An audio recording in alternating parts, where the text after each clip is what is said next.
தொல்லை கஷ்டங்கள் சூழ்ந்திடும், துன்பம் துக்கம் வரும், இன்பத்தில் துன்பம் நேர்ந்திடும், இருளாய் தோன்றும் இங்கும், சோதனை வாரும் வேளையில் சொற்கேட்கும் செய்வியிலே,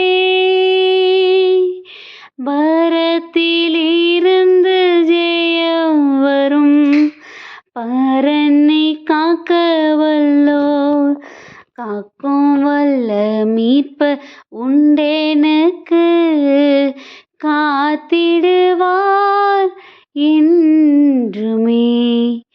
என்ன வந்தாலும் நம்புவேன் என் நேசமீட்பரை, யார் கைவிட்டாலும் பின் செல்வேன் எனது இயேசுவை.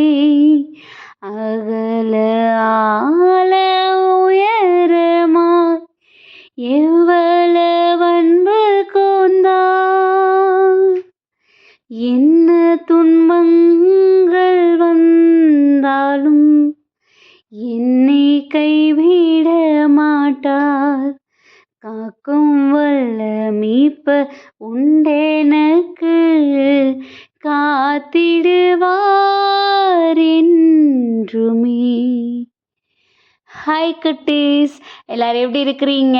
நல்லா இருக்கீங்களா? நம்மளை காக்கிற தேவன் என்றும் உறங்குறதும் கிடையாது, அவர் நம்மளை விட்டு எங்கேயும் போகிறதும் கிடையாது. எல்லா சூழ்நிலைகளையும் நம்மளோடு இருந்து நம்மளை அரவணைச்சு பாதுகாத்து நம்மளை பலப்படுத்தி வந்துட்டு இருக்கிறாரு குட்டீஸ். அப்படிப்பட்ட ஏசப்பா நமக்கு ஒரு பெரிய சப்போர்ட்டிங் பில்லராக நம்ம கூட இருக்கும்போது நம்ம எப்பயுமே ஹாப்பியாக இருக்கணும். ஸோ நீங்களும் சரி, இதை கேட்டுட்டு இருக்கிற ஒவ்வொருத்தவங்களும் என்ன மனநிலையில் இருந்தாலும் கூட ஒரு நிமிஷம் எனக்கு சப்போர்ட்டிங்காக ஏசப்பா இருக்கிறாங்க. என்ன பிரச்சனையாக இருந்தாலும் கூட சரி, என்ன சூழ்நிலையாக இருந்தாலும் கூட சரி, நான் அவரை இருக்க பற்றி பிடிச்சிருக்கும் போது எனக்கான ஒரு குரல் வானத்திலிருந்து பரத்திலிருந்து எனக்கு வருது. அப்படி வரும்போது அந்த சூழ்நிலையை நான் ஏற்றுக்கிடணும். அந்த ஏற்றுக்கிட்டா மட்டும்தான் அதன் வழியாக எனக்கு ஏசப்பா என்னென்ன ஆசீர்வாதங்கள் வச்சிருக்காருன்னு நமக்கு தெரியும். அப்படித்தானே?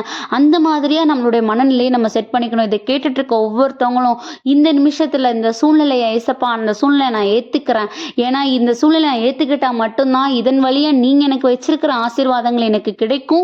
அப்போதான் நீங்க பேசுற வார்த்தைகளை நான் முழுமையா கேட்க முடியும். ஸோ நான் இதை கண்டு பயந்து போகாம, நான் இதை கண்டு சோர்ந்து போகாம, நான் இதை கண்டு அழுது புலம்பி நிற்காம, நான் உங்களுடைய சப்போர்ட்னால நான் நின்றுட்டு இருக்கிறேன் அப்படிங்கிற உண்மையை என்னுடைய இருதயத்துக்கு நான் சொல்லி கொடுக்குறேன். ஏசப்பான்னு நம்ம இந்த நேரத்தில் நம்ம டிசிஷன் எடுப்போமே. நம்ம எடுக்கணும்னு நினைக்கிற தருணத்திலேயே நமக்கு நிறைவான ஆசீர்வாதங்களை ஏசப்பா என்ன பண்ண ஆரம்பிச்சிருவாங்க, கொண்டு வந்து எப்படி சேர்க்கறதுங்கிற வழிமுறைகளை நமக்கு கற்றுக் கொடுத்துருவாங்க. ஸோ நம்ம இந்த நாள்லையும் கூட ஏசப்பா, நான் எதுக்கும் சோர்ந்து போகிறது கிடையாது, இது முடிஞ்சு போச்சே, ஐயோ அவ்வளோதான், நமக்கு இதில் அவ்வளோதான், நம்ம என்னென்னமோ நினச்சிருந்தோம், இப்படி இது ஃபினிஷ் ஆயிடுச்சே நீங்கள் நினைக்காதீங்க. அந்த காரியத்தில் உண்மையான முடிவு, உண்மையான ஒரு நிரந்தரமான ஒரு முடிவை கொடுக்கணும்னா அது ஏசப்பாவுக்காக தான் தெரியும். அவருக்கு தான் அதை எப்படி முடிக்கணும்னு தெரியும். ஸோ நம்ம நினச்சிட்டு இருக்கலாம், இது முடிஞ்சு போச்சு, அவ்வளோதான், எனக்கு இனிமேல் இது கிடைக்காது, எனக்கு இது நடக்காது, எனக்கு இனிமேல் இது இல்லைன்னு. ஆனால் ஏசப்பா அதை ஜஸ்ட் என்ன பண்ணியிருக்காரு, கமா தான் போட்டிருக்காரு, அந்த இடத்துல ஃபுல் ஸ்டாப் வைக்கல. அப்போது நம்மளுடைய எண்ணத்தில் அது ஃபுல் ஸ்டாப்பாக இருந்தாலும் கூட ஏசப்பா ஏதோ ஒரு காரணத்துக்காக கம்மா போட்டிருக்காரு அப்படின்னா அதை இன்னும் கண்டினியூ பண்ண அவர் விரும்புகிறாரு. அதற்கான ஒரு சின்ன ஸ்டாப் தான் அவர் வச்சிருக்காரு ஒழிய அதை நிரந்தரமாக அதை என்ன பண்ணலை, அவர் நிறுத்தலை. ஸோ நம்மளோட இருதயத்துக்கு இந்த உண்மையை சொல்லி கொடுப்போம். ஏசப்பா, நீங்கள் அப்போ என்னோட லைஃப்பில் இது வச்சுருக்கீங்களா, நீங்கள் எனக்காக இது வச்சுருக்கீங்களா, அப்போ நான் தான் அதை தப்பாக நினச்சிக்கிட்டேனா, நான் இப்போ அந்த காரியத்தில் உங்களோட தலையீடு இருக்குன்னு நினைக்கிறேன், நீங்கள் எனக்காக வந்து அந்த பிரச்சனையிலேருந்து என்னை மீட்டு கொடுக்கணும், கொடுக்கணும். நீங்கள் அதுக்காக என் கூட இருக்கணும். ஏன்னா என்னைய மீட்க வந்த ஒரே தேவன் நீங்கள் தான். எனக்கு மீட்பு கொடுக்கணும் அப்படின்னா அது உங்களால் மட்டும்தான் முடியும். ஸோ நான் அதை உங்களுடைய கரங்களில் அந்த விஷயத்தை நான் ஒப்பு கொடுக்குறேன்னு இந்த நேரத்தில் ஒப்பு கொடுத்துருவோமே. இதை நானாக பேசலை.